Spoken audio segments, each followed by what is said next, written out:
and it's time for the incoming wave, where we talk about the influxes of new energies and new frequencies that are integrating into our reality experience as we continue through this shift in consciousness. Now, a quick reminder, as I always do, these are not weekly horoscopes, so do not get them confused. These waves, when we talk about them, are in play, and they stay in play. And so if you want to look back on maybe previous videos, get some context of what may have been going on at a certain time in your life, or catch up on a few things, because we might reference previous waves every once in a while. Not so much this week, but sometimes we do. Please, again, just keep that in mind. There's a playlist on my main channel page where you can always go back and reference. I do present my findings live on my Patreon on Tuesdays at 4 p.m. Pacific time, US and Canada. So if you want to sign up for my Patreon and take part in that, it's a long form discussion. We usually go on for about an hour, sometimes a little bit more. We also have a Q&A, and of course replays are available for people who can't make the lives. You always have access to the replays. And I'm also going to be publishing forms on my Patreon the day before I do lives, so that people who want to ask questions before the live, they can. That way they can just get answered on the live and they can watch it again on the replay. And I am actually doing another live now every week on Fridays at 3 p.m. Pacific time, US and Canada. I'm actually discontinuing the bi-weeklies, so no more bi-weekly horoscopes. And what I'm doing is I'm going on live for another long-form discussion on Fridays, where we do the weekly workings webinar, where we talk about the energies that are getting the most support, what is most in focus, and what's going to have the most pull when it comes to the application of your own spiritual practice, when it comes to things like manifestation work or attraction work. Where are the energies at? What is getting the most oomph? And how might we want to apply them? So we do a reading for the coming week about that. The first one's already up on Patreon. And then we also talk about tools that support those works, whether they be tones, sounds, stones and crystals, herbs, colors, all kinds of fun stuff like that. And again, yes, a Q&A as well. So if you're interested in that, again, you might want to sign up for my Patreon.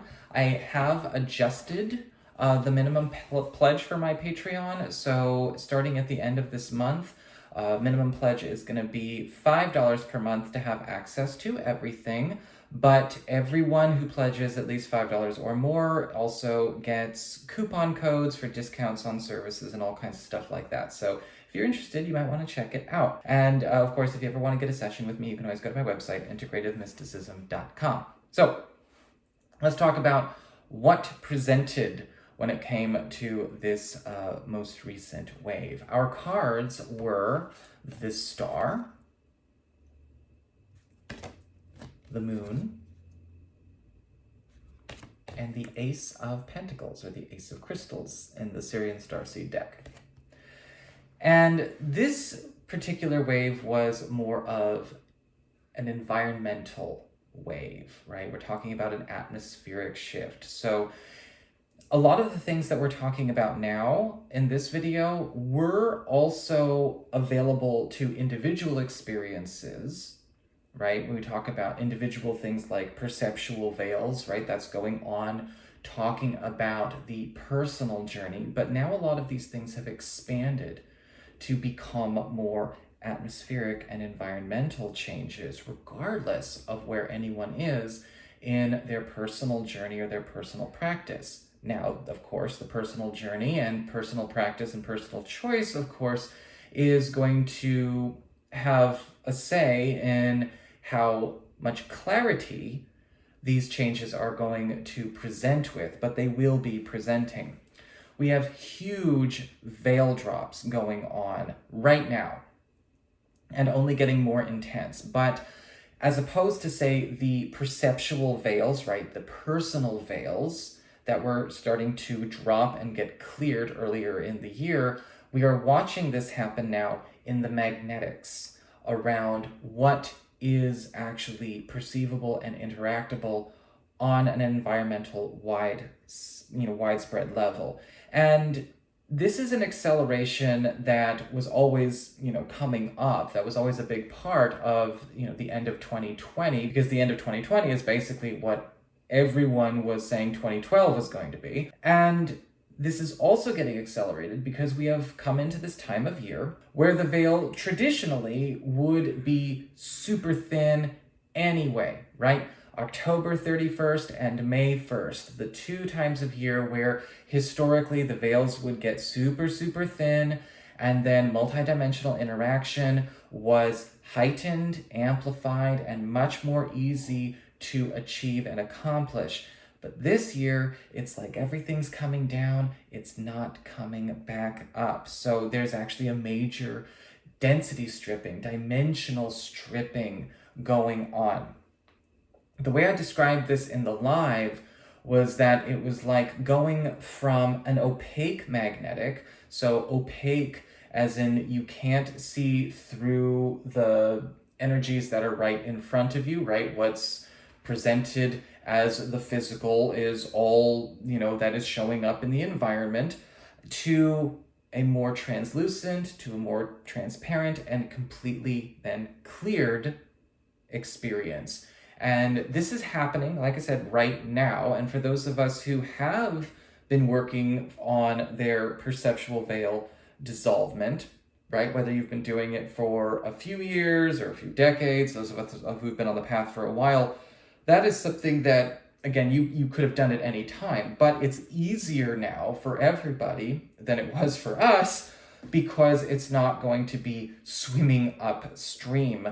And overlaying energetics, overlaying spiritual activity, overlaying multidimensional activity is revealing and integrating with the physical. And this is going to change what is able to interact with the physical. And you're going to be finding that this is also changing a lot of presentations of things that are in the physical. When we talk about shifts in the body, shifts in the environment, starting to present and express what is going on the multi-dimensional energetic level. So people are even starting to see this where their physical forms are starting to look like who they are on the inside.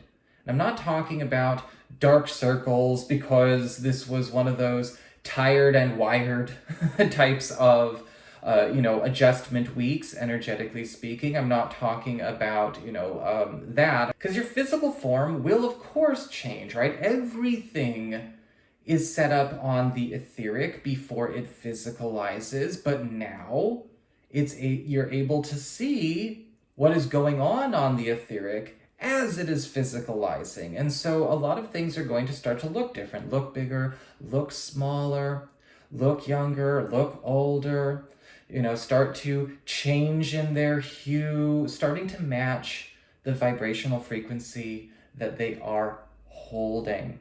And it's an amplification of as within, so without. We also have an amplification and adjustment to our creator skills. So the ability to manifest, the ability to attract and change what's going on in our reality experience, timelines, all kinds of stuff like that, because our heart fields are amplified and amplifying. So the heart field, your heart center, your divine spark of source has its own unique energy field within your energy fields. And that is expanding now to encompass more of you. So again, more clarity and more of that enhanced connection to the divine creator that you are a fractal of. When we have this going on, the emotional body and mental body magnetics begin to downregulate and diminish in their influence, pull, and power over creation. This will require, yes, a bit of a shift in technique, especially for those that may be employing techniques that are very mind-focused, thought-focused, formula-focused. But at the same time, it is also going to provide a great deal of correction and auto-correction when it comes to things that may have been very easily offset by stray thoughts and stray emotions and things like that, because it's what is held in your heart. It is what you are holding in your heart that is actually going to be manifesting and substantiating in your reality experience. So the priority and the power of priority has completely turned. And so a lot of things are just not working the way they used to, right? Because when we think about a lot of the thought-based, formula-based, or routine-based or ritual-based types of work, that was all serving the 3D, 4D reality experience. But as we now have really gone past the point of no return, it is that what you are holding in your heart is what's actually going through. That is what's going through and programming all of your tools. That is what's going through and creating everything around you. So if your feelings and your thoughts are not in alignment, the feeling will overrule the thought and the mental body, so that the feeling creates that experience no matter what is going on with the thought or maybe the emotion. Now, this can actually be, of course, very advantageous, because if you're, in a situation where maybe stray thoughts or emotions might be interfering with certain bits of work or certain efforts that you're creating, again, the emotional bodies and mental bodies are going through a massive clearing right now. They have less pull, but we are all, again, getting the signal. If you are still working in the realm of, let's just say old technology of thought-based, thought-focused, mind-based, mind-focused work, you're going to find that it is continuing to present diminishing returns on your efforts, especially as this dimensional stripping really picks up traction, which it already has, but it's only accelerating as we go forward. But what you again, hold in your heart, what is actually the true feeling, what is actually true to your divine creator spark, now has the power and the pull to also override and overrule what might be going on in your peripheral fields anyway, right? Because the mind field and the emotional field, the mental field and emotional fields, have expanded out to be part of the periphery. They are no longer this dense, intimate structure that you are working with or working through or having to create your reality with, right? They're getting cleared. A lot of those old templates are getting purged out. They're not things that are actually creating in and of themselves anymore. And we're going to see more and more of that downregulation as we go into November. Enjoy it. There's never been a better time to get connected. So that is what I've got for you all. I hope you enjoyed it. If you did, don't forget to like, share, and subscribe, because I appreciate it. And remember, if you ever want to take a part in any of my lives, Tuesdays, 4 p.m. Pacific Time, US and Canada, for the Incoming Wave live presentations, and Friday, 3 p.m. Pacific Time, US and Canada, for the Weekly Workings webinars. I look forward to seeing you all there. Take care and have a good one, and I will see you again soon.